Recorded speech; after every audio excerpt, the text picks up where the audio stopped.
This rule will teach you how to double your money. However, this rule may not apply to everyone. So is it for you?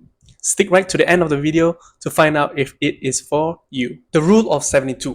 This is developed by Luca Pacioli, states that by dividing the number 72 with the annual percentage rate of returns, this will equal the amount of time in years that it will take for you to double your money. Say for example, your investments of 50,000 have an annual rate of returns of 6%. Using the rule of 72, it will take 12 years for it to be double. Similarly, if the investment provides 10% of returns, it will double in 7.2 years. Don't believe me? Try to input it yourself in any online compound interest calculator. So this is simple to understand, right?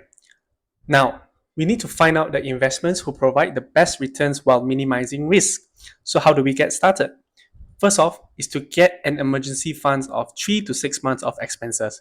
As per my previous content, I emphasize the importance of an emergency funds as this is where it will give us the emotional and financial confidence and security for us to proceed to the next step, which is investing. Before doing investing, I will park my emergency funds in high yield liquid accounts such as Versa Cash, as they are providing 4% returns with a withdrawal period of 1 to 2 working days. Or even the recently launched digital bank, GX Bank, which provides 3% returns that is able to withdraw instantly. Both of these are regulated by the SC Malaysia and Bank Tenggara Malaysia. So be sure to choose those that are regulated by trusted authorities. Once we have our emergency fund set up, we can then proceed to start investing. So what is the benchmark of investing? I personally use the S&P 500 as the benchmark. So of course, ideally, we would want to beat the S&P 500 index, but it is better to just be the S&P 500 index. The average returns of the S&P 500 is 10%, and only about 20% of fund managers beats the S&P 500 index.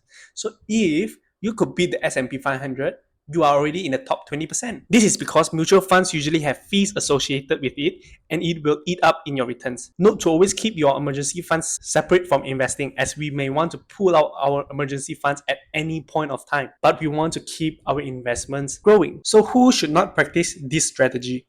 If you have outstanding high interest debt, it is better for you to pay down your debts first before getting started. For example, a credit card interest is at 15% annually and S&P 500 only averaged 10%, and the investment returns from the S&P 500 is not guaranteed every year. So by paying off your 15% interest debts, you are already profiting 15% guaranteed. Think of it by this perspective. So be sure to pay off all your high interest debts, especially those that are more than 6%, before you proceed on investing. Check out the Malaysian baby steps in the link down below for more specific step-by-step progress on what to do first. With that, I hope you benefit from this content.